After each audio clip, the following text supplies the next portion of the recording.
Hi, everybody that's watching, which is nobody right now because you're just getting the notification that we've gone live, and then you're going to figure it out, and then you're going to click it. So, welcome to our Writers Guild of Alberta virtual readings with the 2020 Alberta Literary Awards finalists. And we did something different today. Is I sent an email to all the remaining people on the list to see who would want to show up to read tonight, and we have a bunch of people. And so on screen right now is Omar Mouallem, if you heard Hello. me. And then we have Jennifer Bauery Delisle. And we have Monica Kidd. Hi. And we have Elena Belyea. I hope I said your name right. And she's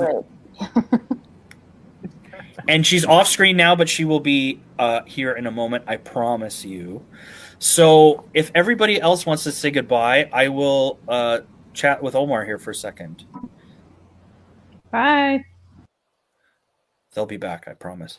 Omar, how are you? I'm good. I'm good. Thanks, Jason, for organizing this.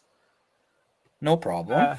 Who's your guest? Who's your guest? This is Noe. Noe, can you say hello? Hi. There you go. Great. Awesome. Good job. So as you can tell, parenting and working and living in the time of COVID is all one thing. Her mom's working night shift at the hospital tonight, so I am on daddy duty. And let's be real, I just got to read, so no reason not to bring your kid to work on this one. Exactly. You're going to do great. Nobody's going to do great. She's well occupied with YouTube Kids right now. Oh, perfect. Yeah. I think you're on a tiny bit of a delay, but I think everybody will get the gist of it. I'm going to read your bio, and then I'm going to ask you a little bit about what you're going to read today. So Omar Mouallem is a journalist, author, screenwriter, and filmmaker who has worked for The New Yorker, Rolling Stone, CBC, and Wired. He's edited numerous magazines, guest hosted the Canada Land podcast, and co-created a documentary about oil sector suicides. Omar co-authored a national bestseller about the Fort McMurray wildfires, and his forthcoming book, a travel memoir about Muslims in the Americas, will be published by Simon & Schuster Canada in 2021. He also founded Pandemic University Pop-Up School of Writing in support of writers affected by the COVID-19 pandemic. Very topical. Yes. Omar. Yes, we didn't launch before the pandemic, but what a long time that would have been. I've got this idea for a university. Just got to wait for a international crisis. And just patience. So Omar is on the finalist for the James H. Gray Award for Short Nonfiction. And do you want to tell us about what the piece is called that you were nominated for, what it's about, where it was first published? Okay. So the story is called Billionaires, Bombers, and Belly Dancers, How the First Arab American Movie Star Foretold a Century of Muslim Misrepresentation, I believe is the full title. It was published in The Ringer. The story is it's a historical story. It's also a personal story. And it's something that came out of this new book that I'm writing called Praying to the West. While researching it, my dad told me that there was this once famous movie star that came from his village in Lebanon, and that he'd read about it on Facebook, and maybe we were related. And if you come from a Lebanese household, Jason, your partner probably knows this. Lebanese people tend to exaggerate who is Lebanese. And, if you have like a drop of Lebanese blood, this person is suddenly like your second cousin. Like, Shakira is suddenly everyone's like cousin now because she's a quarter Lebanese or half Lebanese or something like that. So they all have this almost conspiratorial sounding list of who's Lebanese. It's like a secret that nobody wants you to know it, but they are. I assume this was one of those situations. And it didn't help that this actor, Frank Lectine, was a silent movie actor. So really no one had heard of him, for almost 100 years. But as I looked into it, sure enough, not only was this true, but and not only was he family, but he was the first Arab American actor on screen that's ever been documented, and he was known as the best villain in Hollywood. They called him the most villainous of all screen villains, or heavy is the other term that they would use. And his claim to fame is that he was ethnically ambiguous. No one really knew what he was. Was he Persian, Turkish? Was he Spanish, Italian, Native American? No one really knew. And because of his like ethnic ambiguity, he could play any ethnicity, even African, at a time when American xenophobia was sort of at its height. And that's how he made his living. So it's somewhat of a it's somewhat of a triumph, but it's also somewhat of a tragedy, his story. And after discovering it, I just really spent as much time as possible trying to learn everything that I could about him. What's interesting is that despite being as famous as he was rarely quoted directly. A lot of reporters did kind of some shoddy journalism around him, but he also embellished his story a lot. And even after this was published, I had not found a single letter from him, nothing in his own words beyond a couple of sentences. But just recently, someone found a letter that he'd written to the Screen Actors Guild in a antique typewriter that was on display in a hotel, and sent it to me. And it's quite remarkable. So after this event, if you want to read that, if you go to my Medium page, you could read the letter. It's quite tragic, actually. So that's my setup. And are you going to be reading the whole piece, or are you reading a section from the piece? I will not be reading the entire piece. Definitely not. I'll read an excerpt from it. The little setup here, the short setup, is he was discovered in a crowd. He has this incredibly this incredible face. It would be described as cadaverous looking. So he was discovered in a crowd and made into a movie star. But now I'm going to back up and tell you a little bit about how he got there. Perfect. Well, yeah, take it away. Great. Thank you. So,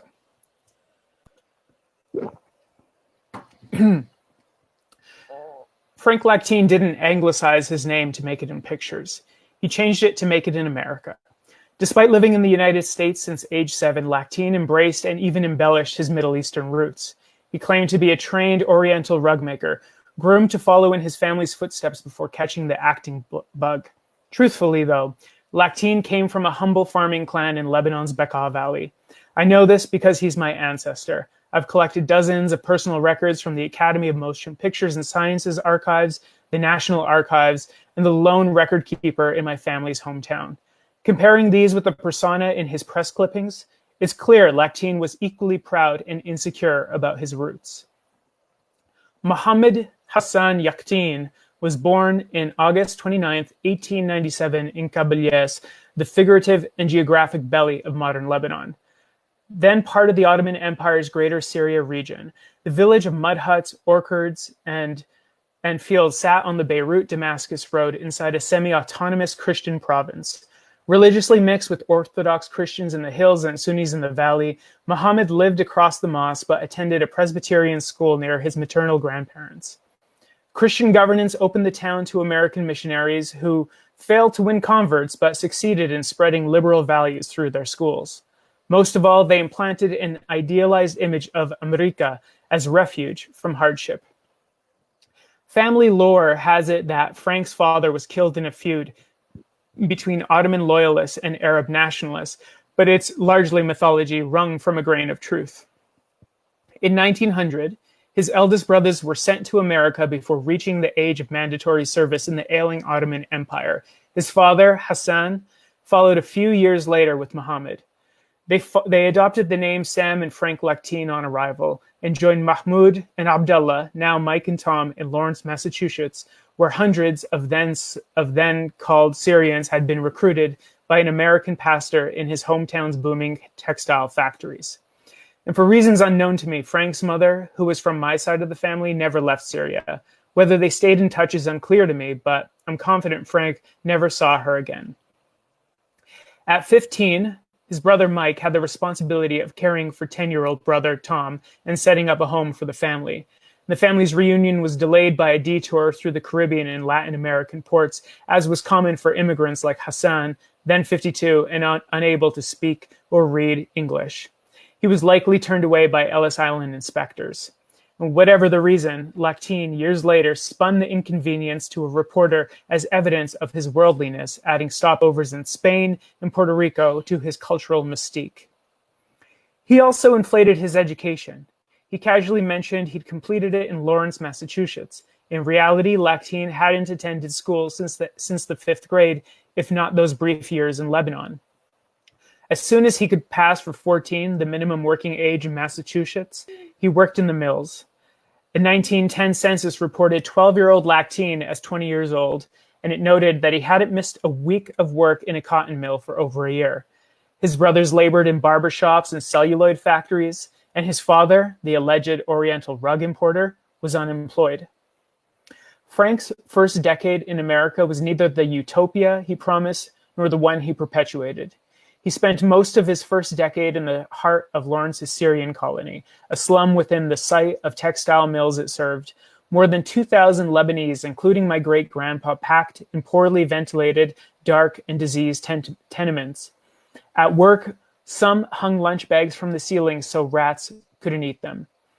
That Lactine escaped the spread of respiratory infections at work and home is a small miracle. The average age of death for Lawrence's Lebanese was 25. The family tried to leave Lawrence's ghetto more than once, settling in Arab quarters where they might overcome the limits of their race and language. Syrian immigrants were officially designated white race status, making them eligible for naturalizations. Eldest brother Mike's thrice-rejected petitions for citizenship show what that actually looked like in practice. Loyalty, not satisfactory, read the third rejection. Perhaps expecting the same treatment, Frank never bothered. But on a visit to Montreal, where Mike lived for a year, Lactine discovered the one industry that considered his otherness a gift: show business. The movie title and character of Frank Lactine's debut is lost to history, but he probably played a native in one of Frank Crane's historical pictures, produced by a short-lived Canadian studio notorious for mistreating its actors. Substandard meals, salaries, late checks, and lawsuits led to scandalous headlines, but Lactine remembered the experience fondly to the Detroit Free Press. Crane saw the young man and immediately recognized Lactine as a distinct type, read the 1927 article.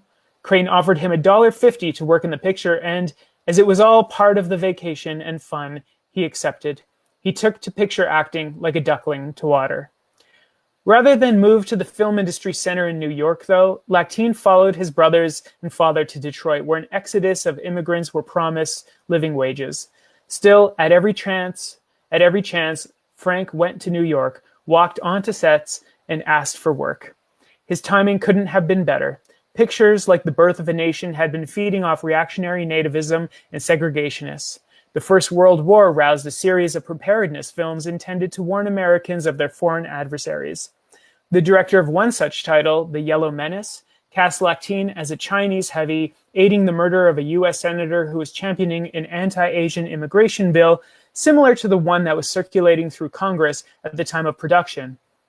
Hailed for its insight into the, quote, cunning, scheming character of the plotting Oriental, The Yellow Menace boosted support for the real-life ban on non-white travelers, which effectively cut 250,000 Asian immigrants off from their homelands until 1943, 3 years after Lactine's mother died. In return, he got 3 weeks of work and a good deal of encouragement. I think maybe I'll leave the reading at that. Thanks, Omar. Thank you. It was a pleasure to read that. Do you know what the lineage would be if when you go that far back, how you are actually related, maybe? Yeah, let me remember here. His mother, I believe, was my great-grandmother's auntie, which would mean that my great-great-great-grandparents, one of them, are the, I guess the common ancestor.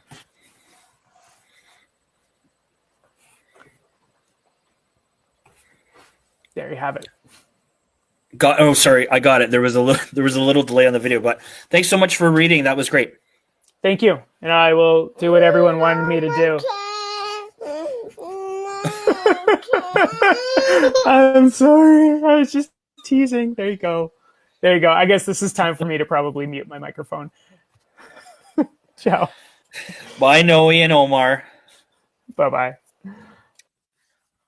Jennifer, are you there?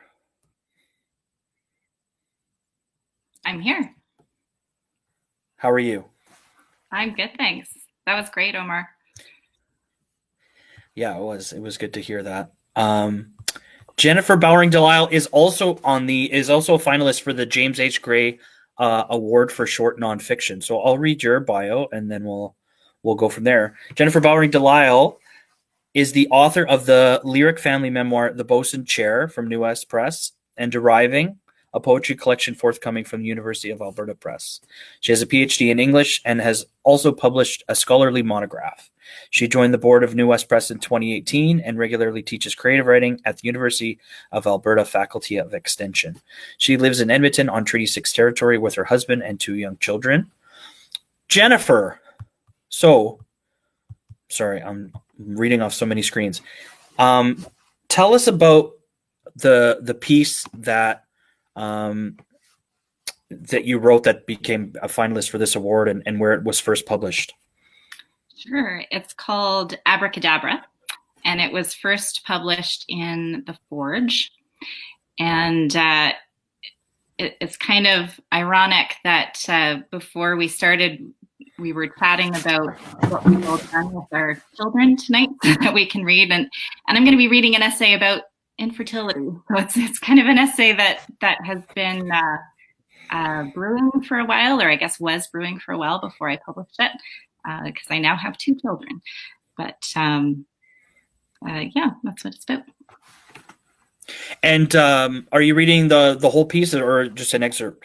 I'm just going to read an excerpt. I'm going to read a little bit from the beginning, and then I'm going to skip ahead and read a bit more from towards the end. Sounds really good. Well, I'll let you take it away. All right. Abracadabra.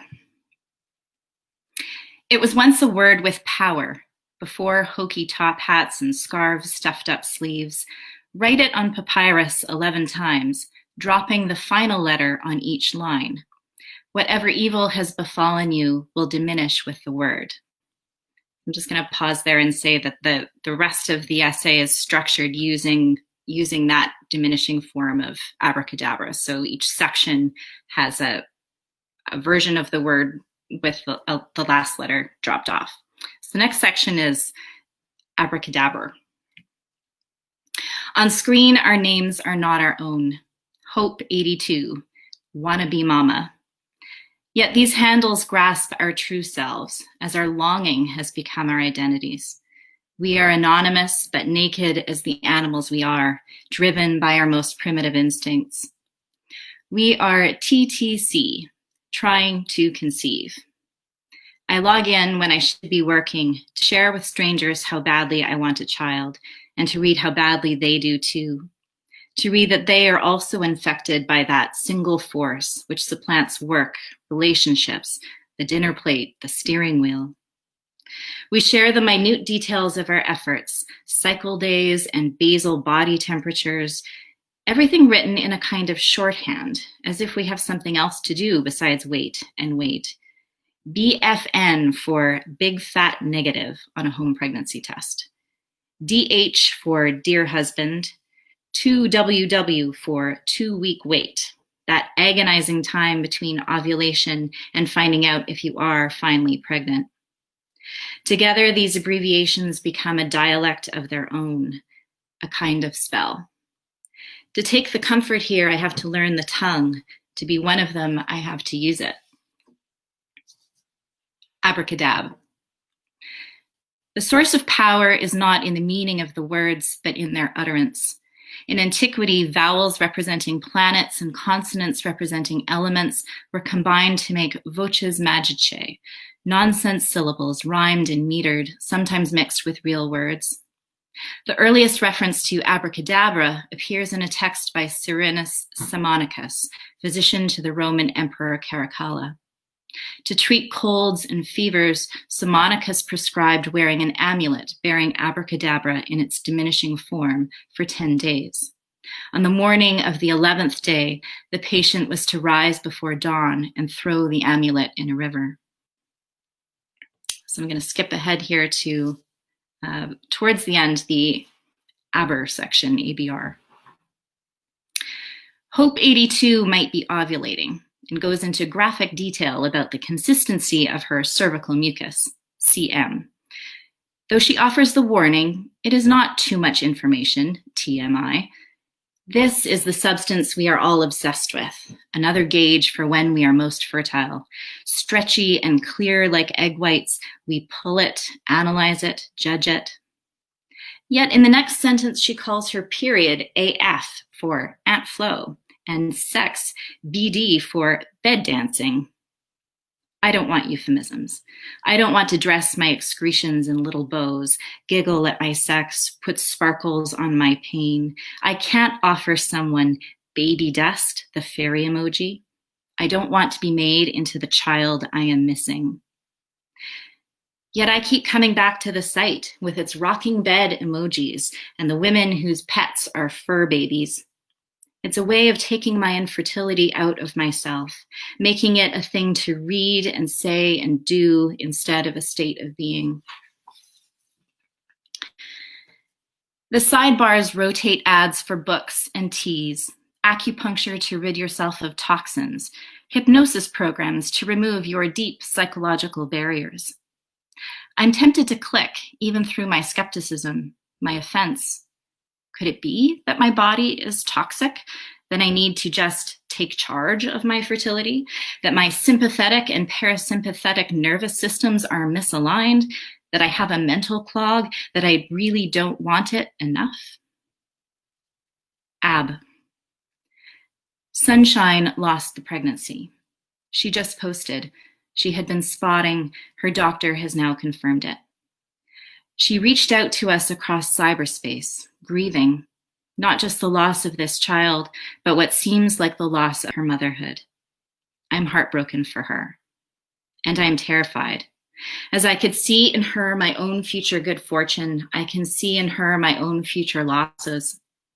I muddle together a response, something awkward and inadequate, but sincere. We are strangers, but I'm here. A few hours later, I am back, scrolling quickly through the posts, looking for the comfort of a shared grief.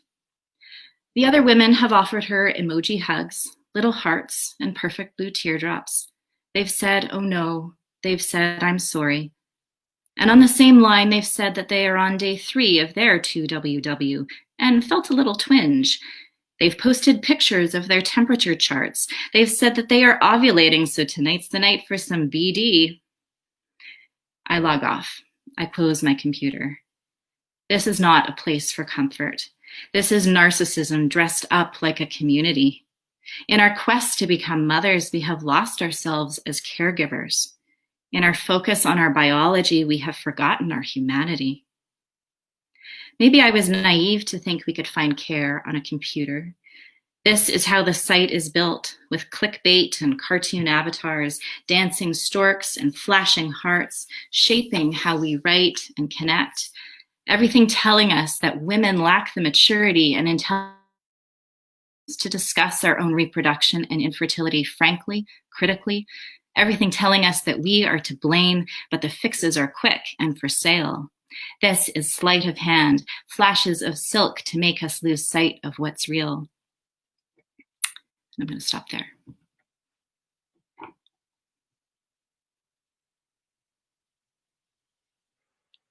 Thanks so much. That was fantastic.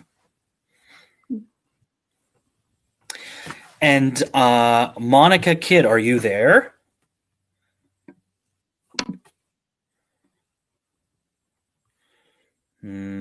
Maybe she's there.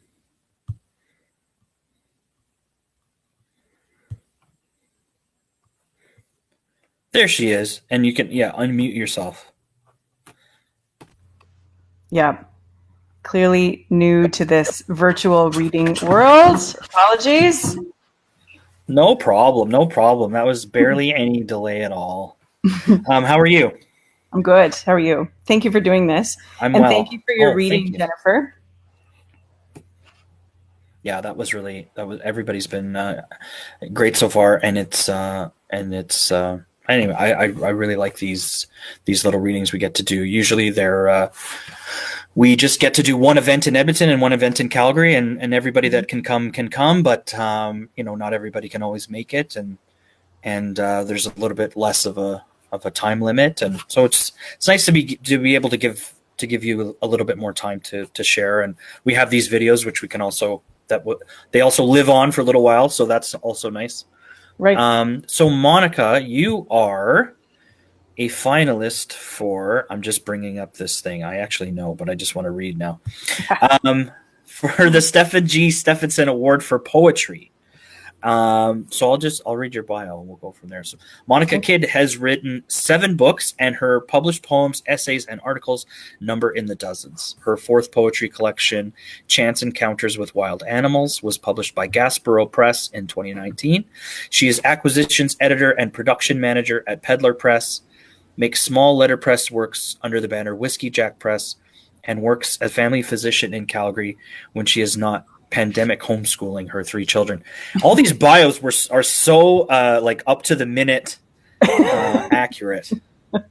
Right. I felt it was important to insert the pandemic homeschooling because I just want to make clear that I really respect people who homeschool, but this was never anything that I asked for. So we're all doing our best, right? Absolutely. So your collection. So we haven't had any, or have we had poets on? No, I don't think we've talked. You're the first from this category that I've spoken to, I guess I should say. Okay. Your collection of poetry, is there a common theme? Do they all kind of flow with this title, or is it? Oh yeah, look at that. There's wild animals on the cover. Yeah. So I guess there's wild animals, like actual wild animals in the collection. I used to be a biologist in a previous life, and so there are actual wild animals.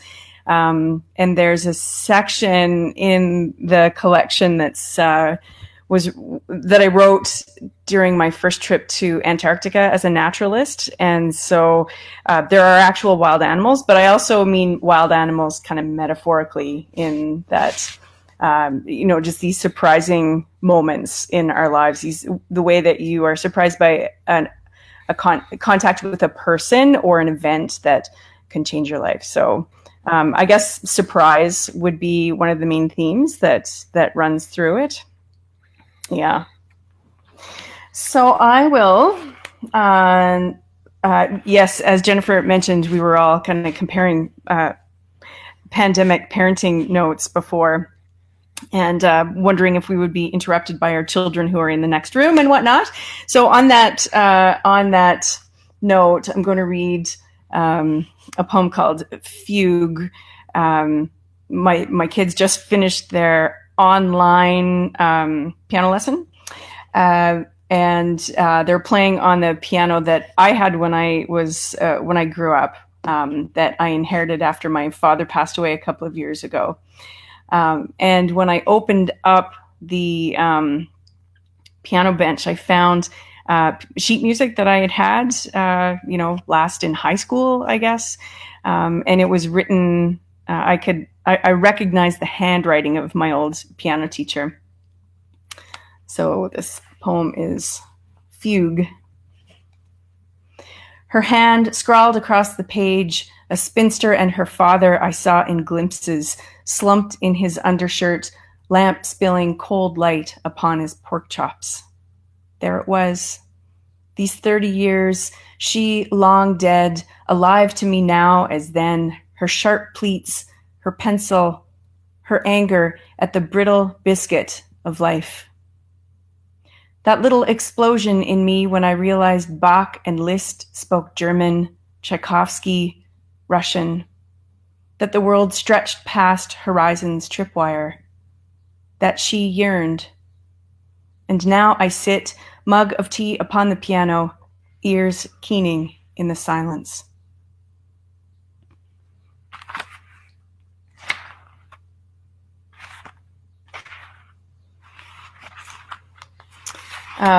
Another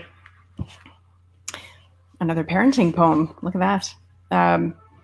This one is called Sonar, and I wrote it after a trip to the Children's Hospital, and just that middle of the night trip to the hospital and being in the hospital with a sick child.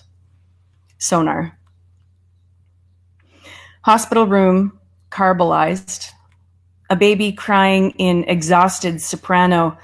HVAC is water in your ears. Here is the Marianas Trench of loneliness, sorrow twitching luminescent bait. You check your phone, ping a call into darkness. Nothing returns. Morning appears over the parking lot, skin cracking with drought, fire, river dust. Our room cold and her small body furled in defeat. She dreams of jellyfish, their skirts billowing like drowned ladies. A storm is coming. Feel the swell. Feel the growl in your belly.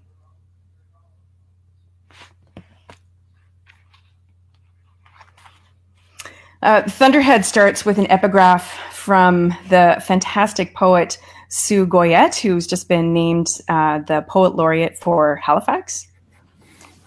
And hey, Monica, sorry, I'm going to interrupt you for a second. We're just going to wait a second for the feed to catch up on Facebook. I don't want you to start in the middle and have the have it not work. Okay, so sure. We've been dealing with a little delay today, so I'm not sure how many people are watching and noticing some of the delay stuff, but I know in my ears the sound is pretty perfect, so I'm very happy about that. And so as long as people bear with us for the delay, I think I can let you go again. Okay. Ellen, speak into my ear and in my device and tell me that you can go again. Good. She's there. She's your mole. She's your internet mole. I love it. She's my spotter. It's great. I thanked her the other day before we started, but I forgot to say hi to Ellen and thanks. But okay. She knows now I'm talking about her, so she's going to type. I think you're good to go. Okay, you're good to go again. So yeah, sorry to interrupt, but I didn't want to stop you right in the middle of something. So take it away. I'll get out of the screen now. Okay, great. So Thunderhead starts with an epigraph from Sue Goyette, who has just been named the Poet Laureate for Halifax. And the epigraph goes, "Poverty could have told the courtroom the girl had been a butterfly until it plucked off her wings, but it was saving its voice for the opera. Peace this morning, short grass lifted by wing beats, sun smudged to the east. I cut through stubble, the year's 5 o'clock shadow, radio mumbling. There are voices here, the dead who travel with us, the girl who did not deserve this, her lamentations before God. The boots come and slowly stomp away. She and I, we're not so different. Storm-tossed, we are thunderheads rising on the horizon." I feel like you're probably hearing Harry Potter as a soundtrack behind this reading, so I apologize if that's... I think it adds to the drama. I'm not sure which That's one. Just me. I kind of like it. It's adding I only read with a soundtrack, Jason. Exactly. Oh man, life. I think I'll just read one more here. Let me find you a good one. An appropriate one, will I say. Okay. This is called ESL Part 2.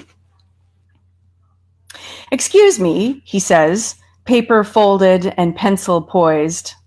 "In a kitchen, there is a counter, a washing machine, and the thing in the center, He sketches this for effect. I find his eyes set deeply in the hood of his parka, smiling. An island, I say. Island? He repeats, considers this. Counter island? No, I say, just island. He is exacting, has particular things he wants to say.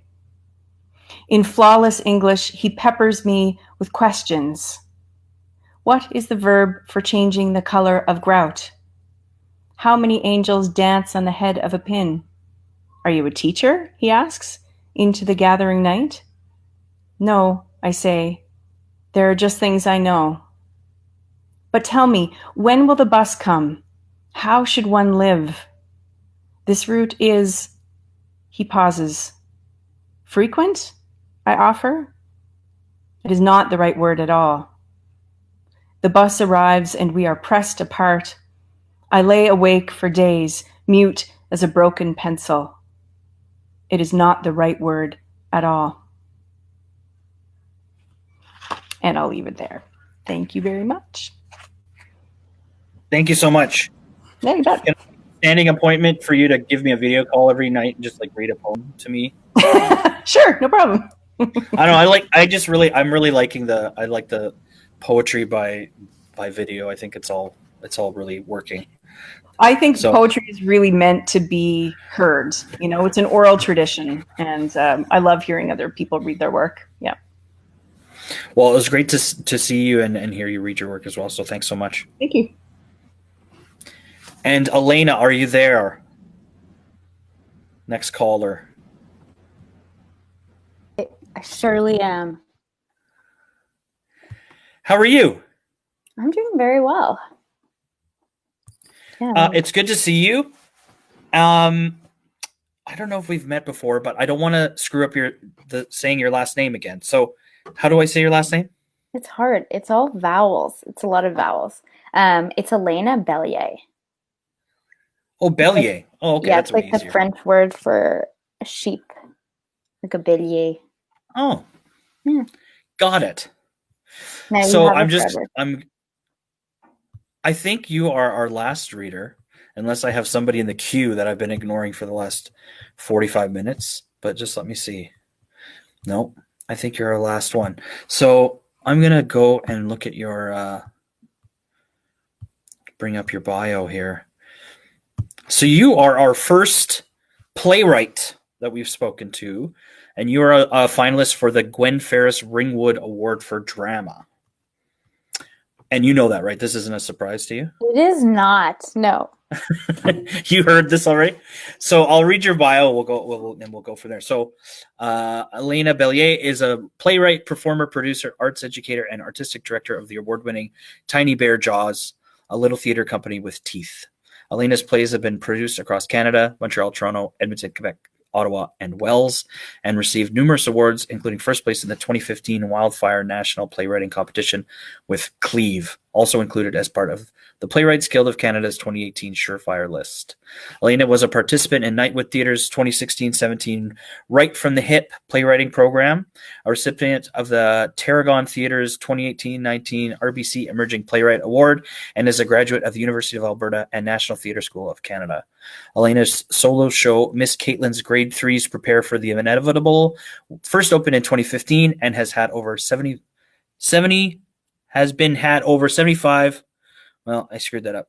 performances since its premiere. Let's say that. It was translated by Olivier Sylvestre in 2018 and has toured across Canada in both French and English. I got it all out.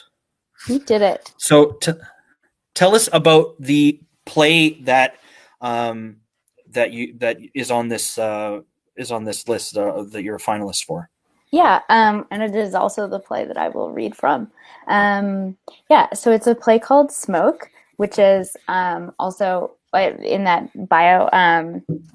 It mentions so I was in residence as part of a playwriting unit at a company in Toronto called Nightwood Theatre, which is like a feminist theatre company. And so over the course of a year, kind of like right right after all the like Ghomeshi stuff was really starting to like blow up, I was developing this piece with a cohort of, like, I was writing it, but I was getting a lot of feedback throughout from a group of about 5 other women, which was really awesome.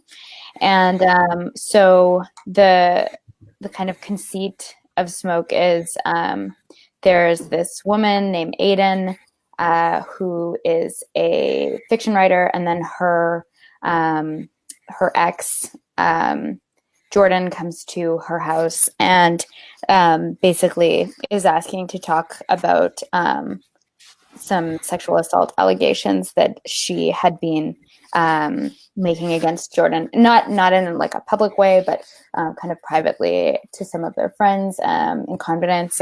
And so one of these friends has betrayed Aiden's confidence and told Jordan this, and Jordan has come to Aiden's house to talk about it. And like as a queer writer, I was also interested in like finding a way to incorporate and examine some of the complexity around how that conversation changes with partners of different genders. So the piece is intentionally written. So Aiden is always performed by a woman of color, but Jordan is written to be able to be performed by a male, a cis male identified or cis female identified actor. And so in the premiere that it had at Downstage in Calgary in February of last year, we had one actor playing Aiden every night, and then 2 other actors, a man and a woman, who were alternating back and forth. And so about like 95% of the text is the same, but then that actor playing Aiden needs to also account for the fact that there are about 5% of the lines that change depending on which actor is on stage with her. And so what you're going to be reading tonight, what are you going to be doing? Are you going to be doing anything differently to show us who's talking, or is this something that is going to come as a monologue or type thing? So one thing that happens, that's a great question. I'm going to read 2 monologues. So one of the things that I'm also, like, I'm a writer, obviously, and many of my partners have been writers. And so I was also really interested in investigating how, like, because a lot of the pieces about these 2 characters have had, they have their different understandings of what happened in this one moment. And so Aiden, who is a fiction writer, writes about the encounter through prose, and Jordan, who's a poet, writes about it through poetry. And so the piece mostly occurs in like this one apartment through dialogue, but then that dialogue is cut up by the different pieces of writing that they've done about that encounter as a way of also enabling time jumps. So so I'm going to read the first part of Aiden's short story, and I'm also going to read Jordan's first poem. Excellent. So I'll tell you what it is, so you won't have to guess. Got it. Yeah. Okay, perfect. Cool. Okay, well, I'll let you take it away. Thank you. Okay. So this is the very first spoken text in the play. Before that, we see Aiden in her apartment, and she's by herself, and she's typing on her computer. And then she gets up, turns to the audience, and begins reading. Once upon a time, there was a town, unremarkable and not without its problems, but the people who lived there were happy to call it home. The town citizens spent their days buying groceries, walking their dogs, paying their phone bills, and fucking their partners. And generally speaking, life wasn't perfect, but it was good. One day, a giant fire burned the entire town to the ground. Historians will argue about its origins. And if this was a different story, I would tell you possible theories include an unattended stovetop, an electrical fire, lightning, amateur fireworks, arson. However, this isn't a story about what started the fire. This is a story about what came after.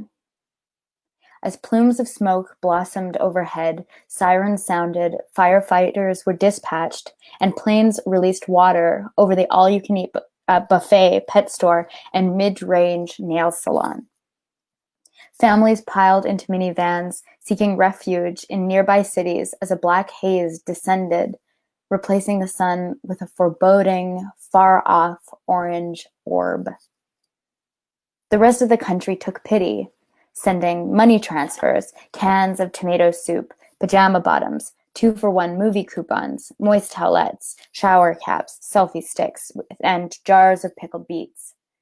Journalists came from all over, snapping hundreds of photos of the mayor with her shovel deep in the earth.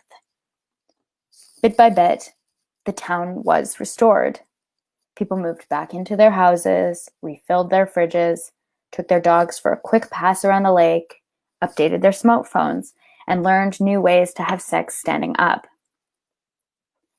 Until one day, there was another fire, and again the town burned to the ground.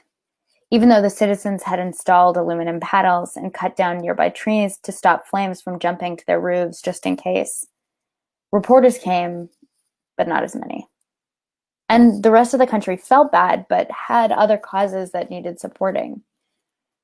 Again, the town started over. And people tried to keep their spirits up, but some days it was hard. Despite everything, the town citizens hammered their hammers and sawed their saws, and when they finished, objectively speaking, the town wasn't as impressive as it had been, but to the people who had rebuilt it, it was spectacular. Then there was another fire. So that is Aiden's first monologue, and now I will read you. This is the beginning of scene 3. It's at Jordan's book launch. Hi, everyone. Thank you for coming. Big thank you to Green Moss and Jill for the venue, Philip for putting this event together, and Amiri for the cover design. I'm going to read a few poems for you, and if anyone wants to come by that table afterwards to buy a book or a chat or whatever, I'll be there. The first one is called Anxiety. My mother swears it's genetic. Maybe there's some truth to this. Epigeneticists claim trauma leaves chemical markings on genes, then passed on to future generations. My grandmother is roused by unfamiliar voices cutting the warm night air. Decades later, I wake with the feeling of being hunted, spend the day watchful, still as prey. Our family resolves never to forget, so children become connoisseurs of grief. Bedside stories feature twins in camps, bribed with sweets, amputated, injected with illness. My childhood is a rotted melon, basically. A tooth swallowed by accident, a split lip, an icy fall. I keep a journal. That's one word for it. A litany of youthful causes for concern. At camp, I reject swimming lessons. Leeches have been known to enter any orifice. School projects showcase bird flu, malnourished polar bears, Vancouver's eventual collapse, ocean lapping coolly at her demise. Hypnotherapy is one solution.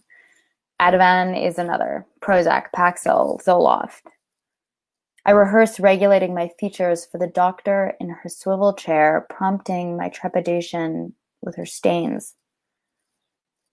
A decade later, I wake with the feeling of being hunted and lie awake, still as prey. Escaped from unseen threats still lingering. Invading headlights slash the peeling walls. Until, from the depths of sleep, you sigh, a wholly unintended saving breath. Thank you. Thanks so much. That was perfect. And we had poetry within the play, so there was like even more layers there. Yeah, it got a little meta. Very. Well, thank you so much. If anybody, I know a couple of the people had to leave, but if anybody else is in the lobby, they can come and turn their cameras on, and as I say goodbye. But to and I know the other ones are watching. They're watching on the feed as well. So thank you, Elena, and thanks everybody for coming to read tonight. I know these things aren't 100% perfect, but I think it was great to hear you read your work for sure, and congratulations to everybody on their achievement this year. I think that's a big deal, and we're proud of you, and we hope that more people get to see and hear from some of your work that we're going to share on this Facebook page and on the Writers Guild of Alberta website. These videos will be up for a little while too. So we don't have any more of these scheduled, but we still have more people to hear from. So I'll reach out to the rest and see if we can get a couple more of these up and running. And I think that is it. So thank you again for watching. And I know some people were passing on their thanks through the Facebook chat. Carol Holmes, my boss, said thanks everybody for the great readings, and Omar said great reading for Jennifer's, and Jennifer said great reading to Monica, and the list goes on and on and on. So thank you again, and we'll sign off for now. But thank you everybody for watching, and once again, congratulations to our finalists. We had Omar Mouallem, Jennifer, Bauery, Delisle, Monica Kidd, and Elena Belyea. And good night. Bye.